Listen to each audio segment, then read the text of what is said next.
La cueva tenebrosa.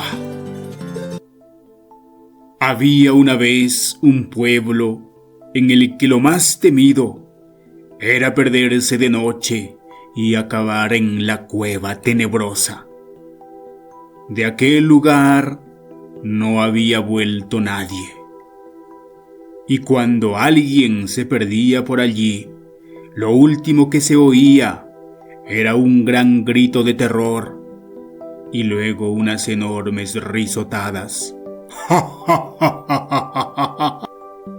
La gente del pueblo vivía aterrorizada ante la posibilidad de que el monstruo un día abandonara la cueva, y llenaban la entrada con regalos y comida que al poco desaparecían.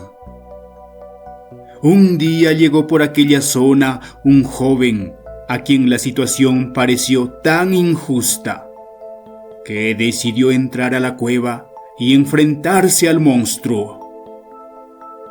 El joven pidió algo de ayuda, pero todos eran tan miedosos que ninguno se acercó lo más mínimo a la entrada de la cueva. Entró en la cueva alumbrándose con una antorcha y llamando al monstruo, dispuesto a hablar con él y explicarle la situación. Al principio, el monstruo rió largo rato.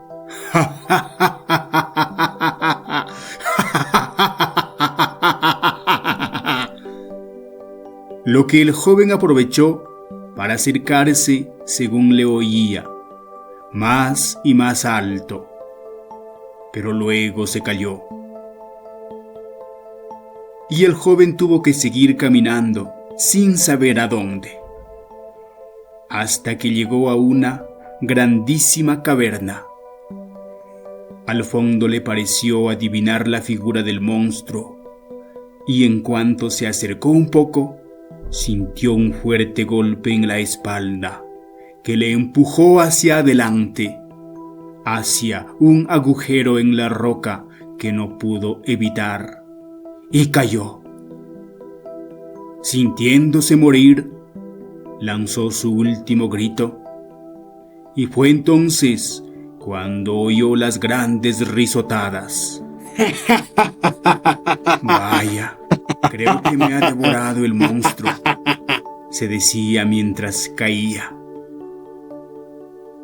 Pero según iba cayendo, sintió música y voces y más claridad, y cuando dejó de caer y fue a parar contra un suelo blando, oyó un grito unánime: ¡Sorpresa! Y sin creérselo, se encontró enseguida en medio de una gran fiesta. Allí estaban todos los que nunca habían vuelto al pueblo, y le explicaron que aquel lugar era idea de un antiguo alcalde del pueblo, que trató de hacer grandes cosas y no pudo por el miedo que siempre tenían sus vecinos, y que cansado de aquella vida de miedo, había inventado la historia del monstruo para demostrarles el poco sentido que tenía su actitud. Así que allí se quedó el joven, disfrutando de la fiesta en compañía de todos aquellos que se habían atrevido a acercarse a la cueva. ¿Y en el pueblo? En el pueblo aún siguen pensando que la cueva tenebrosa es el peor de los castigos. El huérfano y el árbol vivo. 12 años acababa de cumplir Ramón, cuando los vecinos de la comunidad dejaron bajo tierra a su querida madre. Él vio cómo los hombres excavaron la tierra negra a un costado de su choza, y allí, luego de envolverla con los mejores harapos que le sirvieron de ropas, la introdujeron en esa macra fosa y la cubrieron con la removida tierra. Fue una tarde de invierno en que ni siquiera salió el sol para despedirla, Ramón, para mejor o peor suerte, nunca conoció a su padre, ni tuvo hermanos que le acompañaran en su sufrimiento, menos si conoció familiar alguno. Tan solo a los patrones en donde pastaba todos los días una manada de ovejas a cambio de un puñado de comida. 2 días después que murió su madre, a manera de plantar una cruz a la cabecera de la tumba, plantó un pequeño árbol de eucalipto que robó a su patrón luego de dejar encerradas a sus ovejas en el gran corralón. Tanto amor le dedicó a ese pequeño árbol que cuidaba de él como si fuera un ser que conoce y siente. En los meses de verano lo regaba todos los días, antes y después de pastar las ovejas. Si le hubiera sido posible, lo hubiera regado con la misma sangre de su corazón. En el tiempo de invierno, abonaba a su planta como si de verdad estuviera dando de comer a su querida madre. Ramón sabía que cuando el árbol fuera grande, sus raíces llegarían a tocar el cuerpo de su madre, haciéndose a la idea de que esas raíces eran las propias manos de su querido hijo, que siempre la recordaba desde el mundo de los vivos, allá sobre la tierra. También sabía que si alguna vez abandonaba su comunidad por cosas del destino, destruida la choza, se daría perfecta cuenta dónde dejó enterrada a su querida madre. Ni porque Ramón se convirtió en joven y el árbol maduró, dejó de regarlo y abonarlo.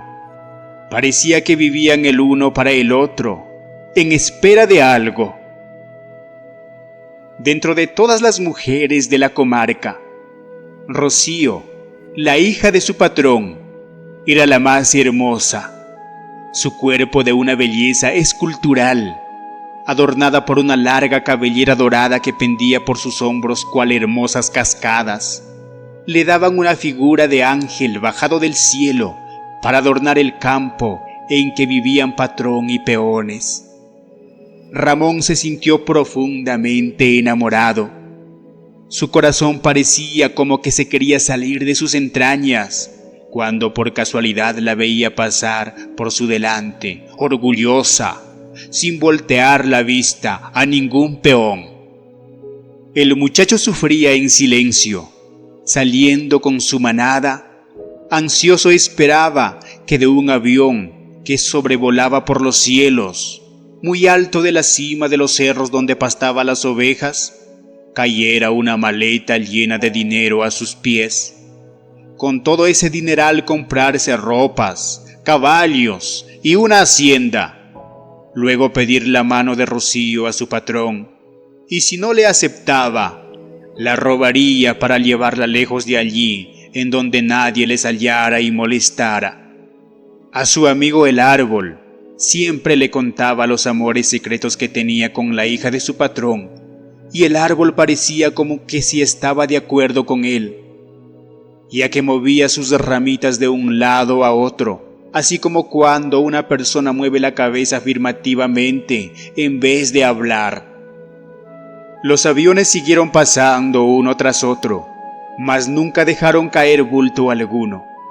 El tiempo pasaba a pasos agigantados y Ramón seguía puesto los mismos harapos, los pies descalzos, pero convertido en un hombre casi maduro, pensando siempre en que se podía morir de amor. Un día que Rocío cabalgaba por los potreros en que él estaba pastando, se imaginó que ella también sentía lo mismo que él. Entonces fue que se acercó y con el mayor de los respetos le declaró su amor humilde y verdadero. Rocío se sintió ofendida por las palabras de ese andrajoso con olor a oveja. Llena de rabia, le propinó 2 azotes en el rostro con las riendas del caballo. Luego, galopando lo más rápido que podía correr, fue a comunicar tal atrevimiento a su padre. Mientras que Ramón supo recibir como si fueran 2 caricias suaves por parte de su ángel adorado. «¡Papá!», el cholo ese que tienes de ovejero me ha ofendido. Se siente enamorado de mi persona. ¿Qué clase de gente tienes, padre, en esta hacienda? El viejo se quedó parado. No podía pensar siquiera que el huérfano muchacho que de mucho tiempo atrás venía sirviendo en la hacienda se hubiera atrevido a tanto. Una gran cólera invadió su alma y corrió en busca de su carabina automática.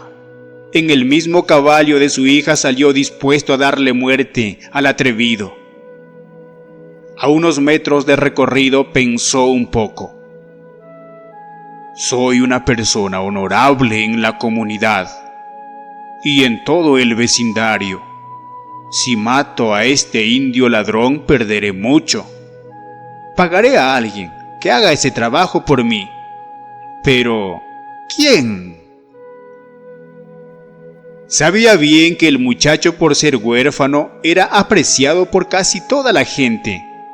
Se rascó la cabeza y meditó un poco a la palabra ladrón.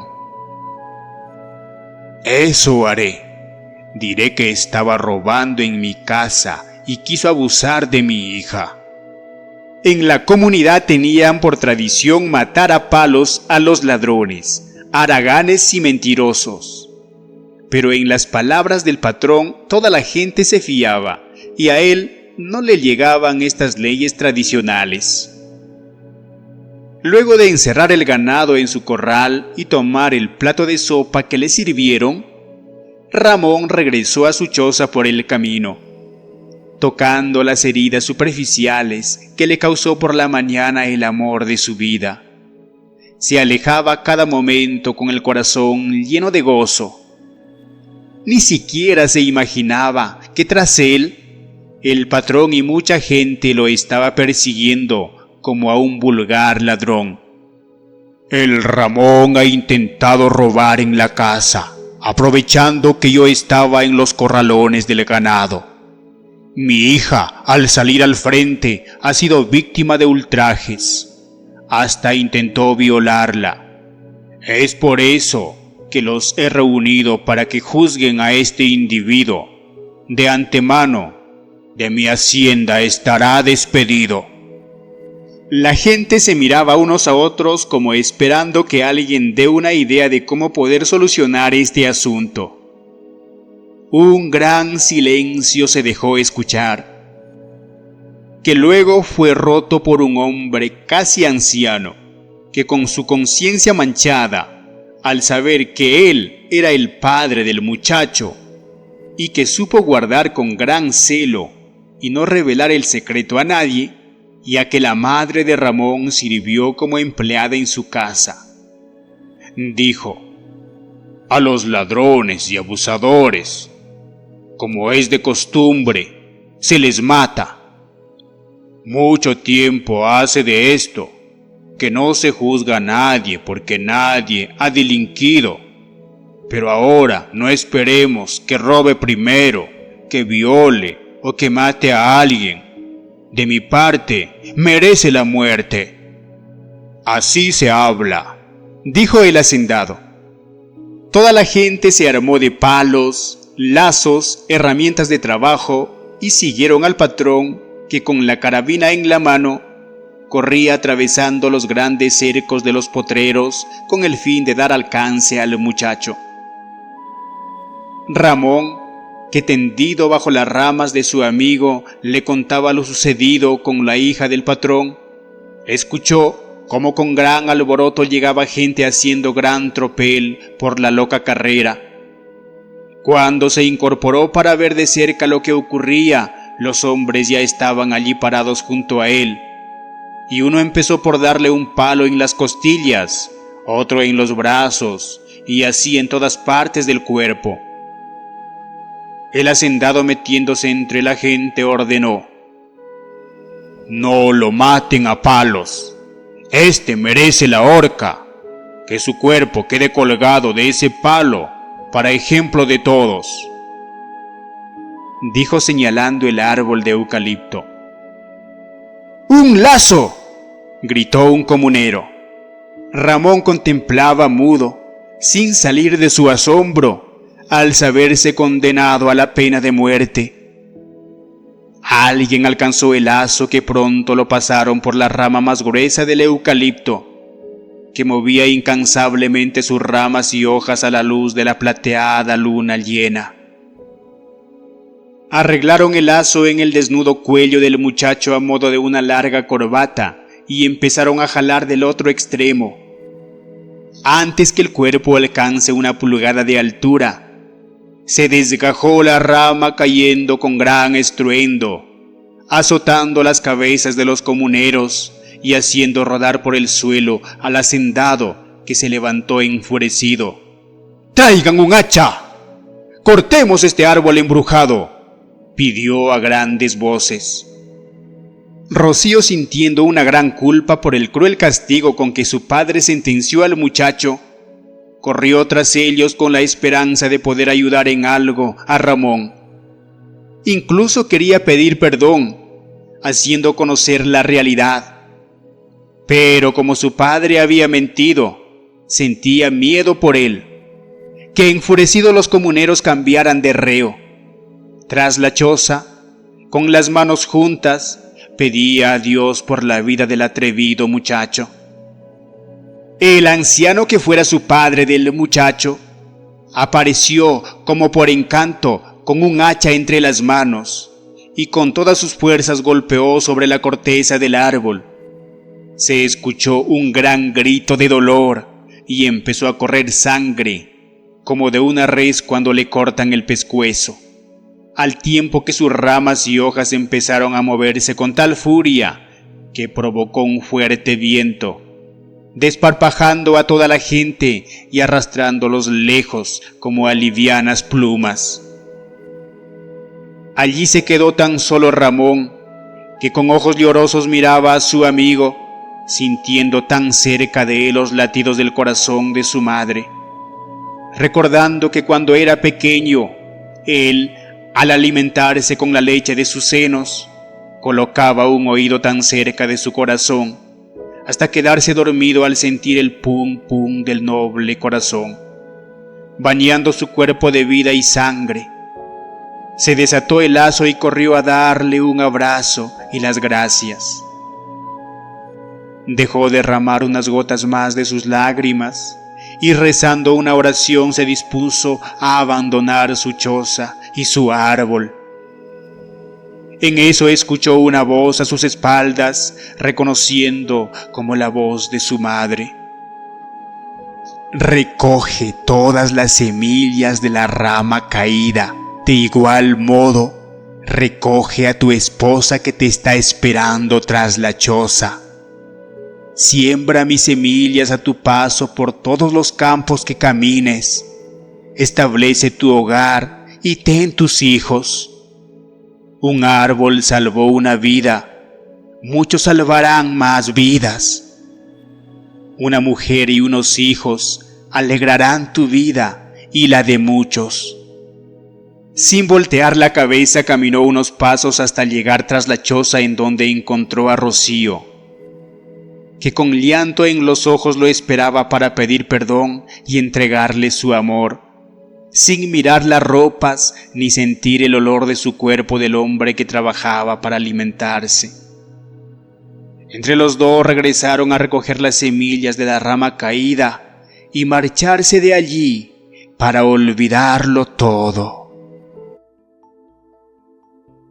Juanito, el hijo desobediente. En lo alto de una verde colina vivía un matrimonio con 3 hijos. Aunque tenían su casita y una pequeña granja, eran pobres pero muy unidos. Toda la familia se quería mucho. Cierto día, don José se sintió más cansado de lo habitual y le dijo a su esposa: María, hace días me persigue un fuerte dolor de cabeza. Creo que enfermé. Naturalmente, su mujer se preocupó mucho. Corrió a la huerta y arrancó algunas hierbas medicinales con las que preparó un remedio y le hizo descansar. Sabía que su marido trabajaba duro y sin rechistar, de modo que si se quejaba era porque algo le pasaba. «Ay, José, te excedes en la granja. Deja que los niños te ayuden un poco». Acongojada, esperó a que Juanito, Luisa y Benito llegaran de sus labores, ya que después de la escuela les tocaba recoger el heno para los animales.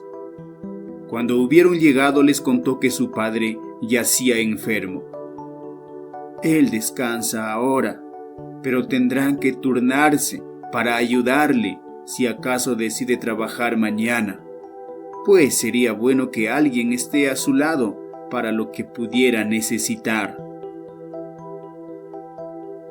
Luisa y Benito se sintieron muy tristes al ver a su padre en tal condición y se comprometieron a apoyarle.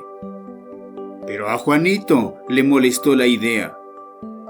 «Pero no es mi culpa que él esté enfermo. Entiendo que está viejo, pero necesito mi espacio». Su madre, dolida ante la reacción de Juanito, le indicó que no se trataba de culpas, sino de responsabilidades, y que como hijo debería respetar a su padre, comprendiendo la situación y apoyando las labores de la granja. Juanito, que ya le parecía suficiente trabajo la escuela y el heno, se puso furioso y salió alzando los hombros, dejando a su mamá con la palabra en la boca.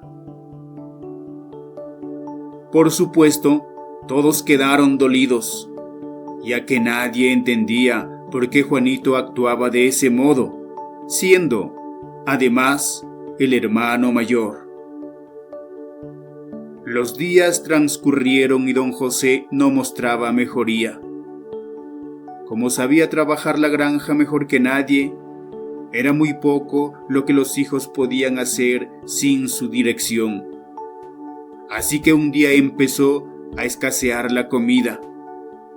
Cuando eso sucedió, don José no tuvo otra opción que volver a trabajar la tierra, aún en su condición. Los hijos menores siguieron acompañando a su padre en las labores, tal como habían quedado. Luisa y Benito eran pequeños y era poco lo que podían ayudar, pero aún así daban lo mejor de ellos. Por otro lado, Juanito se había mal acostumbrado a desobedecer a su madre, así que no se comedía a ayudar en nada y se dedicaba a matar pajaritos y a robarle sus huevos desde los pequeños nidos.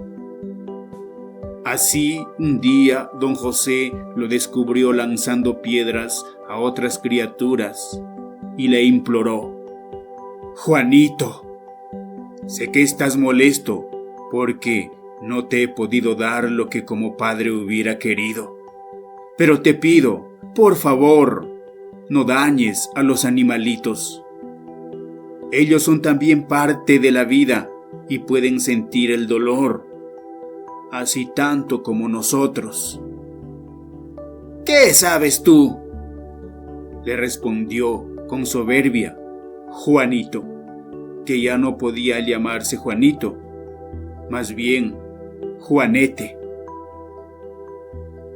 Su padre le respondió con sabiduría: «Querido hijo, algún día entenderás que la vida es un poder superior a todos nosotros, y que así como ella nos da amor y alegrías, también entristece y puede enfermar. Si quieres que te acompañe», respondió Juanito, «me dejarás hacer lo que me divierte». «Si no está en tu voluntad acompañarme, entonces ve a casa», le dijo don José, lastimado. Juanito se fue muy bravo para la casa, pero en el camino vio que en la copa de un árbol había un hermoso pajarito cuyas plumas brillaban a la luz del atardecer. Su canto era hermoso y eso atrajo el interés del niño, quien tomó su resortera y, habiendo recogido varias piedras, se propuso cazar al indefenso pajarito. Estaba por lanzar la primera piedra cuando el pajarito voló a otro árbol, así que el niño le siguió. Apuntó su resortera y, de nuevo, el pajarito voló al siguiente árbol. Y así siguió de árbol en árbol, alejando a Juanito de su casa. Mientras más se acercaba el niño, más lejos volaba la avecilla. Y así pasaron horas y horas.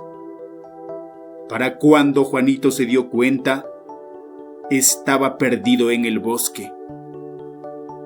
Por supuesto que eso asustó mucho al rebelde chaval. De pronto apareció sobre él una luz brillante y cegadora. Una voz profunda se oyó desde lo alto. «No temas. Te he traído aquí porque hay algo que necesitas saber». Juanito, muy asustado, fue incapaz de articular una sola palabra. La voz continuó. «Yo soy el que de mí idéntico ha surgido, la luz que está por sobre todo. Soy el universo que de mí procede para llegar hasta mí. Soy la vida que ves en los mares, en la tierra y en el cielo. Soy el amor que el mundo desprende. Soy la sabiduría de tu padre y la razón de tu madre. Soy la paz de tus hermanos y tu propia esperanza. Soy todo aquello a lo que tú acudes cuando ya no tienes a nadie y cuando lo tienes a todos. Yo soy el principio y el fin, el primero y el último. Soy el pasado y el futuro. Soy el presente y tú mismo. Soy la conciencia que ahora estás escuchando y también soy el corazón que hoy estás abriendo a la verdad de tu vida y existencia. Honra a tus padres y deja vivir a mis criaturas indefensas. Por primera vez en mucho tiempo, Juanito lloró. Estaba estremecido, impresionado y conmovido. Pidió perdón a la voz, prometiéndose a sí mismo que de ahora en adelante volvería a ser el hijo que amaba a su familia y que se portaba bien. Ayudaría a su papá y haría caso a su mamá. En ese instante, oyó cantar nuevamente al pajarito que había estado persiguiendo. Ahora su canto parecía más hermoso que nunca. El pajarito voló a través del bosque y claro, Juanito lo siguió, pero esta vez con la esperanza absoluta de que lo llevaría de regreso a casa, donde sus padres y hermanos lo esperaban. Juanito pidió perdón a sus padres, que lo abrazaron con mucho cariño, pues se había perdido y ahora le habían encontrado. Desde ese día el hijo ayudó tanto a don José, que no volvió a faltar la comida en casa y su papá pudo reponerse de su enfermedad. Juanito terminó el colegio con buenas calificaciones y fueron siempre una familia unida y feliz.